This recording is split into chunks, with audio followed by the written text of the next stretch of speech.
সম্মানিত প্রিয় দর্শকবিন্দু, আমরা প্রথমেই দেখলাম কি দুইজন মুসল্লি নামাজ পড়ছে, আর নামাজি ব্যক্তির সামনে দিয়ে অপর এক মুসল্লি জ্ঞানের অভাবে, জ্ঞান না থাকার অভাবে, ইসলাম সম্পর্কে তার যতটুকু জ্ঞান থাকা প্রয়োজন সে জ্ঞানটুকু না থাকার কারণে সে ব্যক্তি কিন্তু নামাজি ব্যক্তির সামনে দিয়ে গিয়েই নামাজটা ধরে নিল বা নামাজটা শুরু করলো।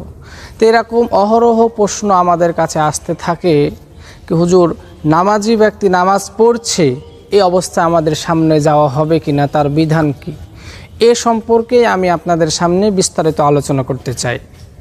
রাসূল পাক সাল্লাল্লাহু আলাইহি সাল্লামের ভাষ্য মতে কোনো ব্যক্তি যখন নামাজ আদায় করে বা নামাজের মধ্যে সে মনোনিবেশ করে, নামাজের মধ্যে একান্তে, তখন সে কিন্তু আল্লাহ তাআলার সঙ্গে কথা বলে।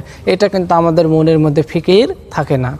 রাসূল পাক সাল্লাল্লাহু আলাইহি সাল্লামের ভাষ্য মতে এবং ইসলামের দৃষ্টিতে কোনো নামাজি ব্যক্তির সামনে দিয়ে যাওয়া অত্যন্ত গৃহীত ও নিন্দনীয় গুনাহর কাজ। যদি আমরা জানতাম একজন নামাজি ব্যক্তির সামনে দিয়ে গেলে কি পরিমাণ গুনাহ হবে, কি পরিমাণ গুনাহর ভাগীদার আমি আপনি হয়ে যাব, তাহলে অবশ্যই আমরা সেই সামনে দিয়ে যাওয়া কখনোই আমাদের জন্য শ্রেয় মনে করতাম না। সহিহ বুখারীর 510 নম্বর হাদিস এবং সহিহ মুসলিমের 550 নম্বর হাদিসে উল্লেখ আছে, হযরত জুহাইম রাদিয়াল্লাহু তাআলা আনহু হতে বর্ণিত, রাসূল পাক সাল্লাল্লাহু আলাইহি সাল্লাম ইরশাদ করেন, কোনো নামাজি ব্যক্তির সামনে দিয়ে যাওয়া কি পরিমাণ গুনাহের কাজ, এটা যদি ওই ব্যক্তি জানতো তাহলে ওই নামাজি ব্যক্তির সামনে সে 40 ঘন্টা অথবা 40 দিন অথবা 40 মাস অথবা 40 বৎসর সেখানেই দাঁড়িয়ে থাকাই সে শ্রেয় মনে করত। তারপর ওই নামাজি ব্যক্তির সামনে দিয়ে সে কখনো যেত না বা অতিক্রম করতো না। এজন্য সম্মানিত প্রিয় দর্শক, অবশ্যই নামাজি ব্যক্তির সামনে দিয়ে যাওয়া অত্যন্ত গুনাহের কাজ এবং নিন্দনীয় অপরাধ। এজন্য আমরা চেষ্টা করব অবশ্যই নামাজি ব্যক্তির সামনে দিয়ে না যাওয়ার।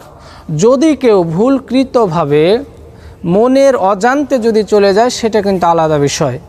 আর অবশ্যই আমি সকল নামাজি মুসল্লি ভাইদেরকে বিনীত অনুরোধ করব এবং বোনদের, আপনারা যখন বাসায় নামাজ আদায় করবেন বা মসজিদে নামাজ আদায় করবেন বা অন্য জায়গায় যখন নামাজ আদায় করবেন, অবশ্যই আপনার নামাজের সামনে একটা সূত্রা রেখে দিবেন।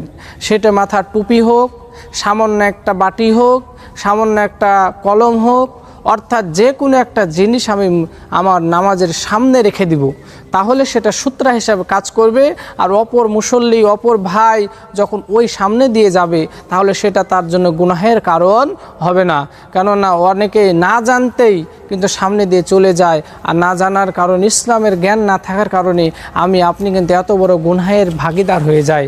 সম্মানিত প্রিয় দর্শক, আমি আপনাদেরকে আরেকটু এতটুকু বলতে চাই, যদি কেউ আমরা সূত্রা না রেখেই নামাজ শুরু করে দিয়েছি, এমন তো অবস্থায় আমার কোনো ভাই বা আমার কোনো বোন আমার সামনে দিয়ে চলে যাচ্ছে, অবশ্যই রাসূল পাক সাল্লাল্লাহু আলাইহি সাল্লাম বলছেন, তাকে হাত দিয়ে প্রতারিত করো, তাকে বন্ধ করো, সুবহানাল্লাহ বলে তাকে বাধা দেওয়ার চেষ্টা করো।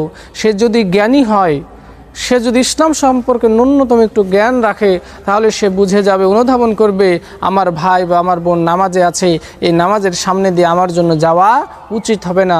তখন সে সেই জায়গায় অপেক্ষা করবে বা দাঁড়িয়ে থাকবে, নামাজ শেষে সেই জায়গায় সে প্রত্যাবর্তন করবে। অতএব আমাদের সকল মুসল্লিবৃন্দর একান্ত উচিত, মসজিদের মধ্যে যখন আমরা নামাজ আদায় করব সূত্রা রাখব, অথবা যদি কোনো ব্যক্তির সামনে দিয়ে চলে যেতে চায়, ওই ব্যক্তি যেন সামনে যে মসজিদের মধ্যে যে সূত্রাগুলো থাকে বা যে মিনারগুলি থাকে বা কোনো একটা বস্তু তার সামনে রেখে দিয়ে যেন যায়। কেননা নামাজি ব্যক্তির সামনে দিয়ে যাওয়া অত্যন্ত গুনাহের কাজ। রাসূল পাক সাল্লাল্লাহু আলাইহি সাল্লামের হাদিসটা আমি আবারও উল্লেখ করছি, রাসূল সাল্লাল্লাহু আলাইহি সাল্লাম বুখারী এবং মুসলিম শরীফে উল্লেখ আছে, যদি কোনো ব্যক্তি জানতো নামাজি ব্যক্তির সামনে দিয়ে যাওয়া কি পরিমাণ গুনাহের কাজ, তাহলে অবশ্যই সেই ব্যক্তি ওই নামাজি ব্যক্তির সামনে 40 ঘন্টা অথবা 40 দিন অথবা 40 বৎসর অথবা 40 মাস সেখানেই অবস্থান করাকে নিজের জন্য শ্রেয় মনে করত, ও তারপরেও সে নামাজি ব্যক্তির সামনে দিয়ে যেত না। এজন্য সম্মানিত প্রিয় দর্শক, দর্শক, অবশ্যই আমরা আজ থেকে আসুন আমল করা শুরু করি। নামাজি ব্যক্তির সামনে দিয়ে কখনোই কোনোভাবেই যেন আমরা তাকে অতিক্রম করে পার হয়ে না চলে যাই। আল্লাহ তাআলা আমাদের সকলকে দ্বীন ইসলামকে অর্জন করে, দ্বীন ইসলামের উপর সঠিকভাবে জ্ঞান অর্জন করে দ্বীন ইসলামকে মানার তৌফিক দান করুক। আসসালামু আলাইকুম ওয়া রাহমাতুল্লাহ।